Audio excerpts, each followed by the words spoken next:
Rajalakshmi cooking சேனலில் இன்றைக்கி வாழைப்பூ குழம்பு தான் இன்றைக்கி வைக்க போகிறேன். வாழைப்பூவை இந்த மாதிரி உரித்து எடுத்துக்கிறணும். இது கூட நரம்புன்னு சொல்லுவாங்க, அதெல்லாம் இருக்கும். அதெல்லாம் எடுத்துட்டு இந்த மாதிரி உரித்து வாழைப்பூவில் இப்படி தனித்தனியாக இப்படி எடுத்து வச்சுக்கிறணும். இப்போ வாழைப்பூ குழம்பு எப்படி வைக்கிறதுன்னு பார்த்துடலாம். ஸ்டவ் மேலே ஒரு கடாய் வச்சுருக்கேன். கடாய் நல்லா சூடாகட்டும். ஸ்டவ் ஆன் பண்ணிக்கலாம். கடாய் நல்லா சூடாகட்டும். இப்போ சூடாகி வரட்டும். நான் குக்கிங் சேனல் பண்ணி ரொம்ப நாள் ஆச்சு வீடியோ போட்டு. இப்போ வாழைப்பூ குழம்பு எப்படின்னு பார்ப்போம். அது கூட கடாய் சூடாகட்டும். இப்போ கடாய் நல்லா சூடாயிருச்சு. 2 ஸ்பூன் ஆயில் சேர்த்துக்கிறேன் வாழைப்பூ குழம்புக்கு.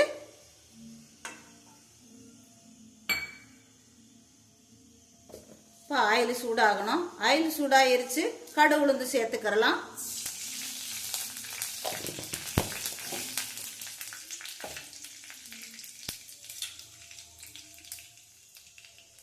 கடுகு நல்லா பொரியணும். வாழைப்பூ உடம்புக்கு ரொம்ப நல்லதுங்க. தாராளமாக சேர்த்துக்கிறலாம் வாழைப்பூவை. வயிற்று புண்ணெல்லாம் ஆறும். சேர்த்துக்கிறலாம்.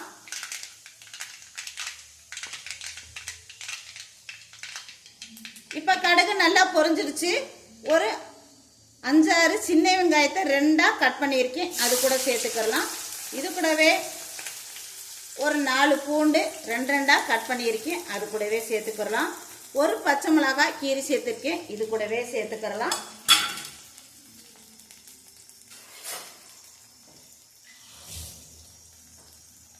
வதக்கி விட்டுறலாம். நல்லா பொன்னிறமாக வதங்கணும். வதங்கி வரட்டும். வாழைப்பூ குழம்பு சாப்பாட்டில் போட்டு சாப்பிட்டுக்கலாம். தோசைக்கு தொட்டுக்கலாம், சப்பாத்திக்கு தொட்டுக்கலாம். அவ்வளோ அருமையாக இருக்குங்க. ரொம்ப நல்லதுங்க உடம்புக்கு. மாமாவுக்கு உடம்பு சரியில்லை, அதனால் குக்கிங் சேனல் என்னால் பண்ண முடியாது. டைம் கிடைக்கும் போது தான் பண்ண முடியும். இப்போ கழுவி வச்ச கருவேப்பிலை தலையும் சேர்த்து வதக்கி விட்டுடலாம்.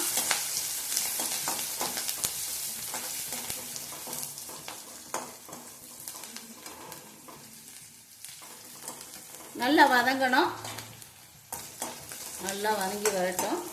மாமாவுக்கு உடம்பு சரியில்லைனால குக்கிங் சேனல் பண்ண முடியலை. தடுமாற்றங்கள் நிறையா இருக்குது. மன அழுத்தம் இருக்கிறதுனால சரியாக என்னால் குக்கிங் சேனல் பண்ண முடியாத சூழ்நிலை. டைம் கிடைக்கும்போது பண்ணுறேன். இப்போ நல்லா பொன்னிறமாக பாருங்கள், ஓரளவுக்கு நல்லா பொன்னிறமாக வதங்கிருச்சு. இது கூட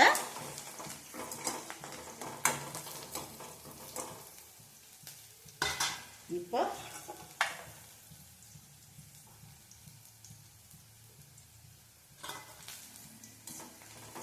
நல்லா வதங்கிருச்சு. இப்போ பூண்டு வெங்காயம் நல்லா வதங்கிருச்சு. ஒரு தக்காளி கழுவி கட் பண்ண ஒரு தக்காளியை 4ஆக கட் பண்ணியிருக்கேன், இது கூட சேர்த்துக்கிறலாம். சவா சிம்மில் வச்சு பண்ணுங்க, நட்டி கருகிரும்.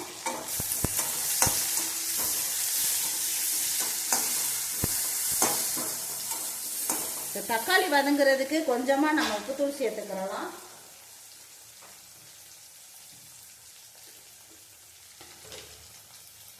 தக்காளி வதங்குறதுக்காக கொஞ்சமாக உப்புத்தூள் சேர்த்து விட்டுட்டு வதக்கி விட்டுடலாம். வாழைப்பூ உடம்புக்கு அவ்வளோ நல்லதுங்க, சேர்த்துக்குங்க.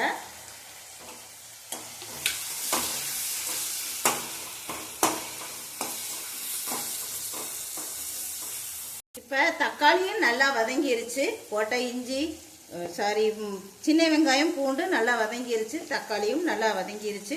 இப்போ 3 ஸ்பூன் வீட்டில் அரைச்ச 3 ஸ்பூன் குழம்பு தூள் சேர்த்துக்கோங்க. இது கூட குழம்பு தூள் சேர்த்து விட்டுட்டு உங்களுக்கு தேவையான காரமும் சேர்த்துக்கோங்க. 1/2 ஸ்பூன் காரம் சேர்த்துக்கிறேன். உங்களுக்கு காரம் எவ்வளோ தேவையோ சேர்த்துக்கோங்க. தனியாக காரத்தூள் சேர்த்துக்கிறேன். வீட்டில் அரைச்ச குழம்பு தூள் சேர்த்து விட்டுட்டு ஸ்டவ்வை சிம்மில் வச்சு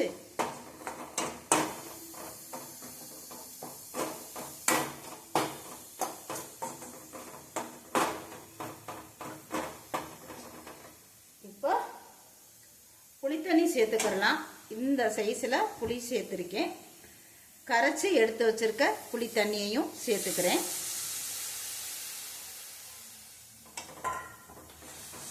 நல்லா கலந்து விட்டுட்டு இதுக்கு தேவையான தண்ணியையும் சேர்த்துடலாம். இந்த குழம்புக்கு தேவையான தண்ணியும் சேர்த்துக்கலாம்.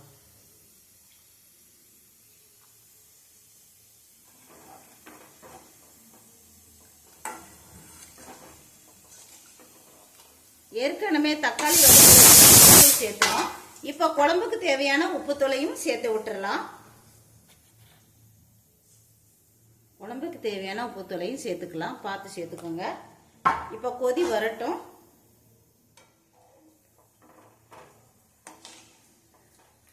அருமையாக இருக்குங்க இந்த வாழைப்பூ குழம்பு. உடம்புக்கு அவ்வளோ நல்லதுங்க. சாப்பாட்டில் போட்டு சாப்பிட்டுக்கலாம். தோசைக்கு தொட்டுக்கிடலாம், சப்பாத்திக்கு தொட்டுக்கிடலாம். இந்த வாழைப்பூவை பொறுத்த வரைக்கும் எந்த கெடுதலும் இல்லை. அவ்வளோ நல்லதுங்க உடம்புக்கு. தாராளமாக சேர்த்துக்கிறலாம். இப்போ கொதி வரட்டும். இப்போ நல்லா கொதி வச்சு நல்லா வந்துருச்சு.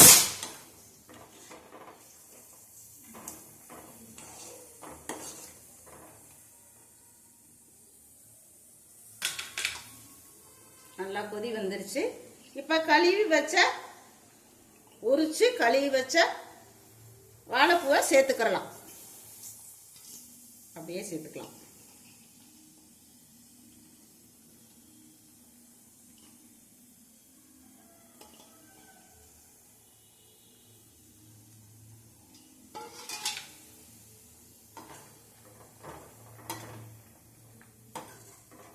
கலந்து விட்டுட்டு ஸ்டவ்வை சிம்மில் வச்சுட்டு வாழைப்பூ வேகணும்.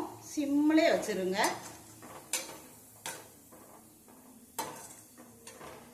வேகட்டும். இது கூட ஒரு மூடி போட்டு மூடி வச்சிருங்க.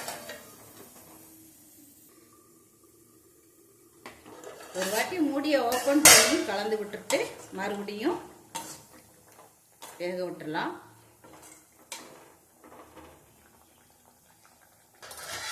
திரும்பவும் மூடி போட்டு மூடி வச்சிடலாம். இப்போ மூடி ஓப்பன் பண்ணி பார்த்துடலாம். சுவையான வாழைப்பூ குழம்பு ரெடி ஆயிருச்சு. டேஸ்ட் பண்ணி பார்த்துடலாம். செம்மையாக இருக்குங்க. மணக்குதுங்க.